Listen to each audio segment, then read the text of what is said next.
At sa kabila nga po ng kaguluhan kanina ay sinabi po ng mga residente ang ating nakausap na wala pa rin po silang balak na umalis sa lugar na ito.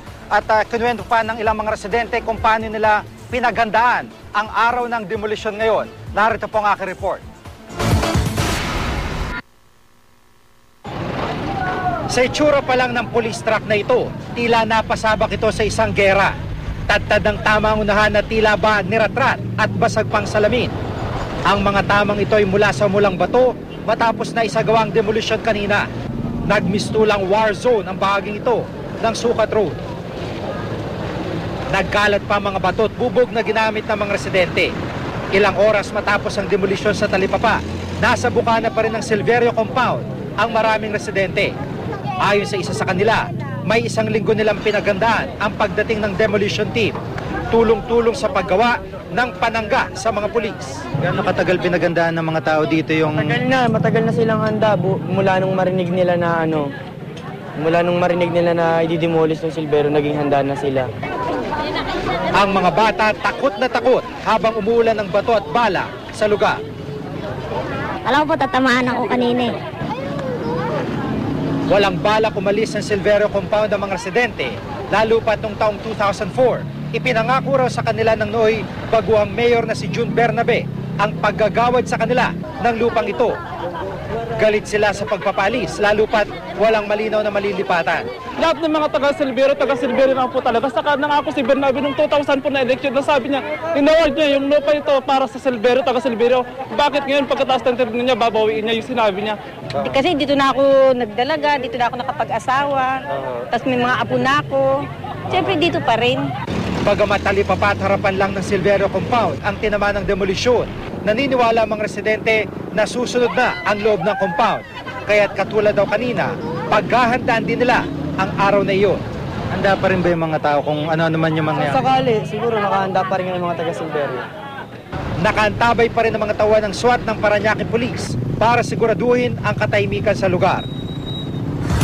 Itinanggi naman po ni Parañaque Mayor Florencio Bernabe na dati niyang ipinangako sa mga taga-Silverio ang lupain ng Silverio Compound. Ayon kay Bernabe na pag-usapang i-clear talaga ang 3 hektarya ng compound at doon itatayo ang proyektong pabahay para sa mga residente.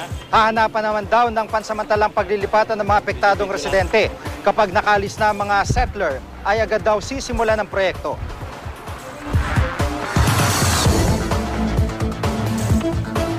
At sa puntong ito po ay makakasama po natin ang isa sa mga residente, si Aling Marisa Lipasana. Siya po yung isa sa mga namumuno dito sa asosasyon ng mga vendor dito po sa Talipapa. Magandang gabi po sa inyo, ma'am. Magandang gabi po. Paano pong plano nyo ngayon? Parang after nito na kaguluhan kanina. Wala pa po kaming plano at ang inaasikaso pa po namin ngayon ay yung mga nasugatan kung anong gagawin namin. Baka mangungoleksyon kami para matulungan sila. At yung iba naman po naming mga opisyalis ay nandoon ngayon sa pupunta ngayon doon sa headquarters ng mga kapulisan para kuhanin yung mga pinanghuhuli po nilang mga kasamahan namin. Opo, at itong kanina ho, nasaan ho ba kayo nung kasalukuyan nagbabatuhan? Ang kasalukuyan pong nagbabatuhan ay nandoon po ako mismo sa harapan dahil ako po ang namumuno sa mga babae para sa defense panel po namin. Ngayon po, yung una po nilang bato ng tergas ay dinampot ko po iyon para ibalik sa kanila. Hindi ko po akalain na ganun pala at hindi na ako makakita. Kaya pinilit ko pong tumakbo dito dahil alam ko pong marami na rin natatama ang tergas doon. At sumigaw po ako na tubig dahil iisa lang ang nalagay naming tubig doon, isang drum lang pinag-aagawan na. Ngayon, sabi ko tubig, marami naman po kaming nakahanda dito na mag-respondi para doon sa kaguluhang iyon. Pero kayo po talaga walang balak talagang umalis dito sa lugar. Kahit ito nangyari na, ito may namatay kanina, ang daming sugatan, wala ko kayong balak umalis? Wala po kaming balak umalis kasi wala naman po kaming mapupuntahan. Wala pong ibinigay sa amin kung saan kami pupunta. Ang sabi lang, tatanggalan kami dahil gagawaan nga ng kondominium. Kung ganon, hindi pa naman nagawa ang kondominium, aalisin na kami. Saan kami pupunta? Hindi nga kami binigyan kahit sasabihin na lang, ito may 5 piso ka ba, masahe ka man lang. Opo, kayo po ba, kung sakaling makipagnegosasyon sa inyo, ano po ba ang demand ng mga residente naman? Sa ngayon po ay hindi ko pa po pwedeng sagutin ang mga katanungan na yan dahil kailangan ko pang makakausap yung mga kasamahan ko. Pero ang sana po, ang demand po namin ay yung ipatupad niya yung pinangako niya po sa amin sa Weber na kasulatan nung panahon ng kampanya siya na ipamahagi sa amin ang lupa. Meron lupa ba talagang po. ganun pangako? Oo, meron po. May Weber po kami kasi nung panahon po ni Marquez ay nag-iwan si Marquez ng 10 million para sa paunang bayad dito sa palupa ng expropriation. Ngayon, meron na po kami, nasa korte na po, na hanggang ngayon ay hindi pa natupad at gusto niya ipatupad yun sa ibang pagkakagamitan na ang nakalagay po doon sa expropriation ay CNP, hindi po pabahay palupa. Sukatin lang po yung bahay namin kung gaano kalaki yon, yun po ang mapupunta sa amin, yun po ang nakapaloob doon sa expropriation. Opo, Aling Marisa, gaano ka totoo yung kanina kasi may mga binatong mga parang dugo na naka-plastic, yun ho ba'y galing doon sa mga Opo, tindang totoo po karne, yun. mga Oo. tindang isda, ganun ho ba? Opo, yun po ang pinaghahandaan lang namin. Gaano yung katagal mga yung ganun. pinagandaan yung Hindi pagbabalot-balot naman po, yung mga siguro 2 days. Opo, opo. Oo, mga 2 days po, kaya nga mabaho na po talaga. Yung mga gumawa ho nung may sili pa na suka, Opo. kayo rin po yung mga kababayan ho Opo. ba? Opo. Oo, kasi yun lang po naman talaga ang balak namin dahil alam namin talaga na titirgasin kami at tatapunan kami ng tubig.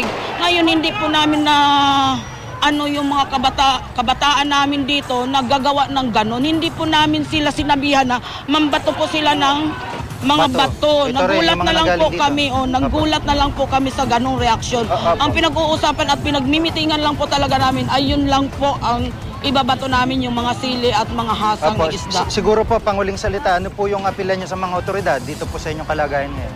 Sana naman po ay pag-isipan naman po nila kasi ganito po yun eh.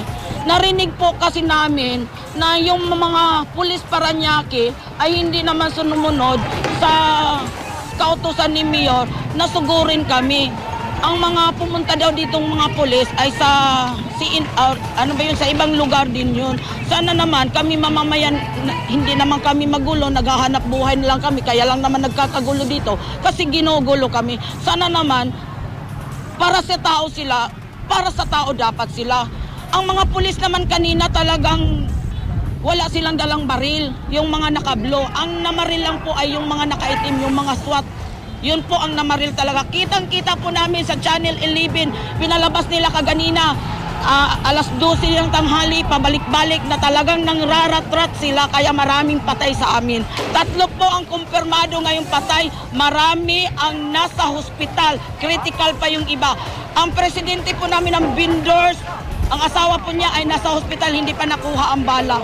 Opo, maraming salamat po sa inyong panahon. Si Aling Marisa, isa po sa mga leader po dito sa kanilang asosasyon. Samantala, ito pong aming kinakapwestuhan dito, ito po ay mga tipak-tipak ng bato na nanggaling po sa mas maagang demolisyon o mga naunang voluntary demolition na ginawa po ng mga residente dito po sa harapan ng Sukat Road. Ito'y bahagi pa rin po ng Silverio Compound at itong mga mismong batong ito po na galing din sa demolition ang ginamit ng mga kabataan dito gaya po ng binabanggit ni Aling Marisa para ipambato naman, ipangsagot sa mga tear gas at balang pinakawalan nitong mga pulis. Kaya po sa sobrang dami ho ng kanilang pambalare ng mga kabataan dito, talagang nagkalat pa hanggang ngayon yung ibang mga bato, ibang mga bubog dito sa may bahagi ng Sukat Road. At sa dami ho nito, talagang hindi maubusan ng pambala itong o pambato, itong mga residente nga nakipaglaban sa mga pulis. At